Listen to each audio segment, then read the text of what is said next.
Magandang araw po mga boss at welcome back po dito sa ating YouTube channel.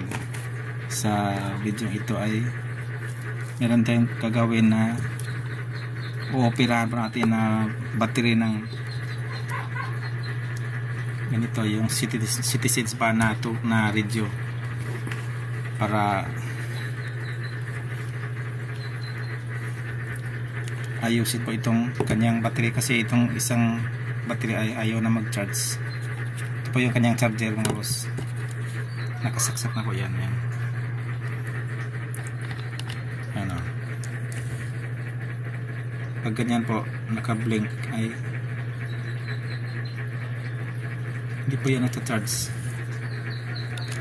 at hindi naman po sila itong charger natin kasi nagcha-charge lang po dito sa isang battery. Lagyan ko na nga ng ganito para dumikit ng gusto dito sa kanyang contact, pero wala pa rin. Yung isa ganun din, pero yung isa okay. Yan, hindi na po siya nabiblink mga boss, at saka umiinit po itong battery. So palatandaan po na nagcha-charge po siya. Yung isa ay hindi. So ito yung bubuksan natin para tingnan natin kung ano magawa natin dito sa battery pack na to. Balikan ko na lang kayo mga boss kung mabuksan natin itong battery.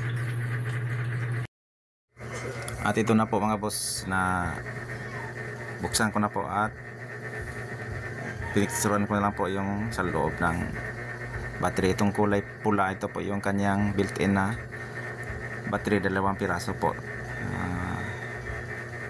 3.7 volts yung bawat isa. Yan po yung kanyang chipset sa loob ng battery mga boss. Sinunggan ko lang yung yung kanyang koneksyon, pero actually nilagyan ko yan ng wire kasi maiksi po yung pagkalagay, at pagtanggal ko ay pinutol ko na lang kasi maiksi masyado mga boss. Yan, nilagyan ko ng palatandaan ng positive sa negative polarity niya, at saka sinukat ko yung voltahe ng isang battery. Itong isang lumulobo yung sa bandang negative po ay hindi na po maabot ng 1 volt, yung millivolt na lang po. Yung isa ay medyo okay pa po siya kasi yan, yung kanyang voltahe ay 1 volt pa siya mahigit mga boss. At saka hindi pa po siya lumulobo yung kanyang puwitan, tapos yung lobo mga boss. Yung isa ay bad na po siya. Pagkayan po yung dahilan yung para hindi siya nag charge yung buong battery pack nga boss. Ito po yung kanyang, yung aking battery na ipapalit ko. Yan, tinanggalan ko ng balot, tapos sinukat, sinukatan natin yung may 4 volts po siya, na may charge po siya na 4 volts. 2 piraso po siya mga boss, at kasing laki po siya ng itong kanyang battery port.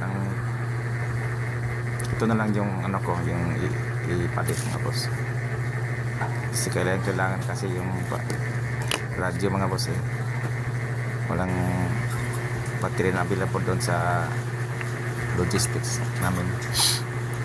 Yan po mga boss, at na palit ko na yan. Okay po siya mga boss. Meron po siyang 8 volts sa kanyang output, yung papunta ng radyo. Ito yung supply na papunta na po ng radyo mga boss.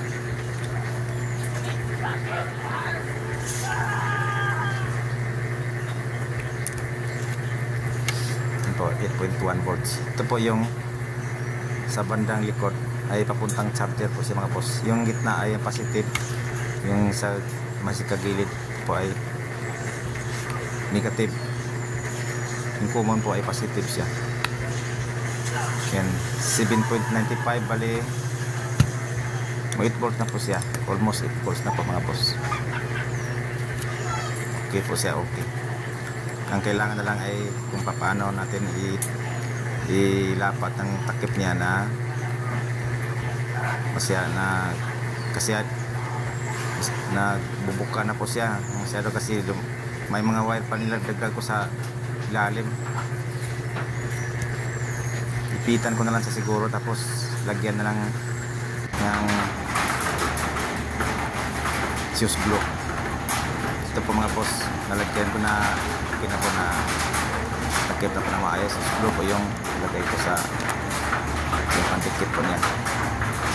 Sapatat natin ulit at i-compare po natin dito sa isang battery na okay mga boss. Ito po yung okay yung hindi pa nabuksan.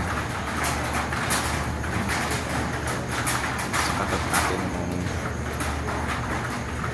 kasi kinumpir ko yung polarity kung hindi pa ako nagkamali para yung polarity niya ay tama.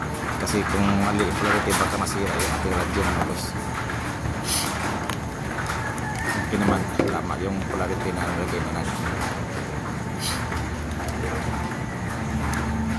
Pati sa likod ng battery yung subukan natin na voltage ay alas nagka-rate na boss. Okay lang, 40%. Success po yung gawa natin na boss. Yan, 7.67 yung sa kabila. Ito yung ginawa natin na battery. Ito ay 7.95 kasi yung isa, yung luma ay ano siya, hindi na siya masyadong mas bago to yung pinalit natin na battery. Kaya mas ano siya, mas mataas yung kanyang charging. Ito nga, subukan natin sa baka dito sa radio yung function ko siya.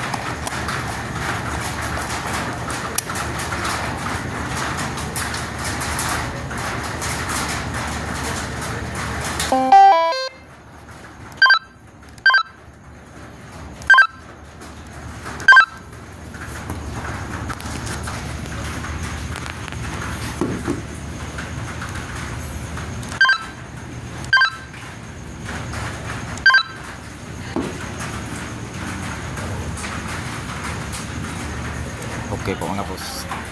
Ngayon ay subukan natin i-charge. Tignan natin kung nawala na ba yung blinking na yung una, yung hindi pa natin na balitan ng battery. I-blink po siya, hindi po siya nag-charge po boss. So ngayon ay yan po, wala na po yung blink. Nag-charge na po siya mga boss. Okay na po siya. Dito na po yung vlog natin mga boss at maraming salamat po sa pag-subaybay at God bless po sa ating lahat.